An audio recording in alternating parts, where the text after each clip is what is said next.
ప్రభు నామనకు గంత కలుగును గాక. యెహెజ్కేలు గ్రంథము 25వ అధ్యాయము 5వ వాక్యం చదువుకుంటున్నాం. నేను రబ్బా పట్టణమును వండెలసాలుగా చేసేదను, అమ్మోనీయుల దేశమును గొర్రెల దొడ్డిగా చేసేదను. అప్పుడు నేను యెహోవానై ఉన్నానని మీరు తెలుసుకుందురు. ప్రవక్త అయిన యెహెజ్కేలు ద్వారా దేవుడు ఇక్కడ మాట్లాడుతున్నట్టుగా మనం చూస్తున్నాం. ఎందుకంటే ఇశ్రాయేలు జనాంగము శ్రమలో ఉన్నప్పుడు, కష్టాల్లో ఉన్నప్పుడు, బాధలో ఉన్నప్పుడు అన్ని జనులైనటువంటి అమ్మోనీయులు కానీ, మోయాబీయులు కానీ, ఎదోమీయులు కానీ, ఫిలిస్తీన్లు కానీ వారు కలిగిన శ్రమను బట్టి వీరు ఉల్లసిస్తున్నట్టుగా మనం చూస్తున్నాం. ఎప్పుడైతే ఇశ్రాయేలు జనాంగంను బట్టి వారు ఉల్లసించారో వారిని బట్టి దేవుని కోపం వచ్చి వారిని నేను శత్రువుల చేతికి అప్పగిస్తానని చెప్తున్నట్టుగా మనం చూస్తున్నాం. అమ్మోనీయుల దేశంపై ఆయన ఇశ్రాయేలీలు దేశం పైన పరిశుద్ధ స్థలం శత్రువులు పాడు చేసినప్పుడు వారు ఎంతగానో సంతోషించారు. ఎందుకంటే వీరు ఇశ్రాయేలీలు శత్రువుల చేతికి అప్పగించబడ్డారని సంతోషించినప్పుడు దేవుడు చెప్తున్నాడు, నేను మిమ్మల్ని తూర్పు నుండి మనుషులను స్వాస్థ్యముగా అప్పగిస్తాను. వారు తమ డేరాలను మీ దేశంలో వేసి వారు మీ మీద కాపురం ఉండుదురు. వారు మీ పంటలను తినిదరు, మీ పాలు తాగిదరు.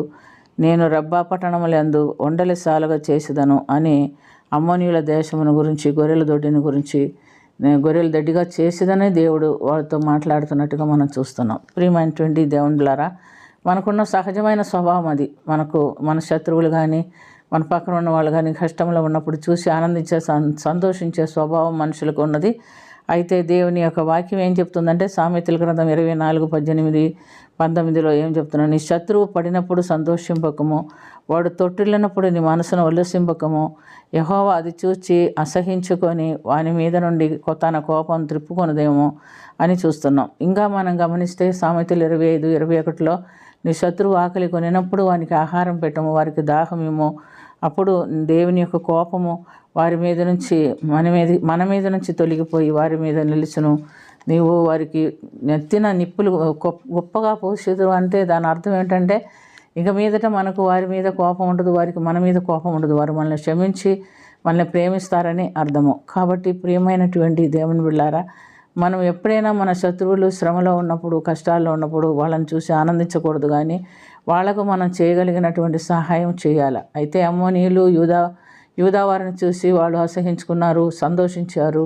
ఫిలిస్తీయులు యూదావారి మీద పగబెట్టారు, మోయాబీలు యూదావారి మీద పగబెట్టారు. వీళ్ళందరూ కూడా, చుట్టుపక్కల ఉన్న దేశస్తులందరూ కూడా యూదావారి మీద పగబట్టినప్పటికీ దేవుడు మాత్రం యూదావారిని విడిచిపెట్టలేదు.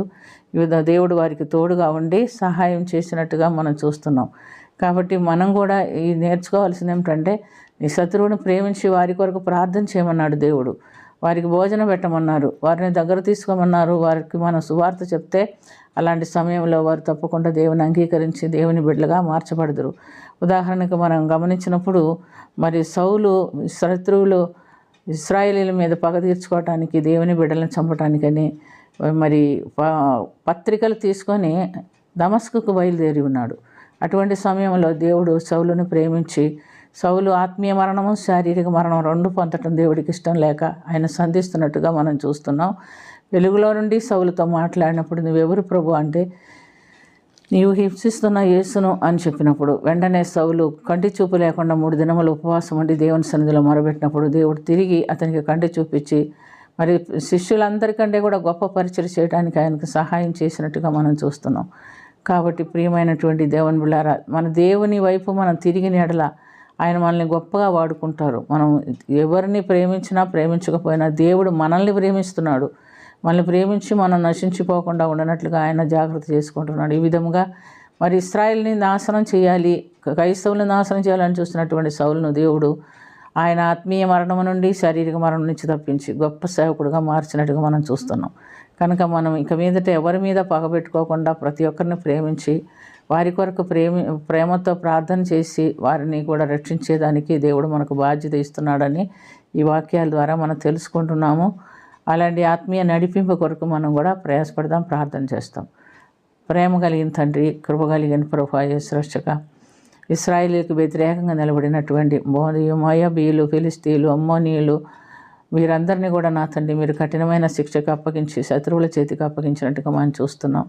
అయితే సౌలు ఎప్పుడైతే ఇశ్రాయేలీలను లేదా దేవుని బిడ్డలను హింసించడానికి పత్రికలు పొంది దమస్కుకు వెళ్ళుచున్నాడు. ఆ సమయంలో క్రీస్తు యేసు ప్రభువా నువ్వే ప్రేమించి అతన్ని సంధించి మరణం నుండి, ఆత్మీయ మరణం నుండి, శారీరక మరణం నుండి తప్పించి రక్షించి ఒక గొప్ప సేవకుడిగా అతన్ని ఏర్పాటు చేసుకున్నట్టుగా మేము గమనిస్తున్నాం. ప్రభువా, ఈ క్రీస్తు ప్రేమ మేమును కలిగి ఉండి శత్రువుని కూడా ప్రేమించి వారి కొరకు కూడా ప్రార్థన చేసి అనేకులను నీ వైపు మళ్ళించేటటువంటి ధన్యత మాకును దయచేయమని, దీవించమని, కరుణించమని యేసుక్రీస్తు పుణ్యనామమున మిక్కిలి వినయంతో అడిగి వేడుకొంచున్నాము తండ్రి. ఆమేన్.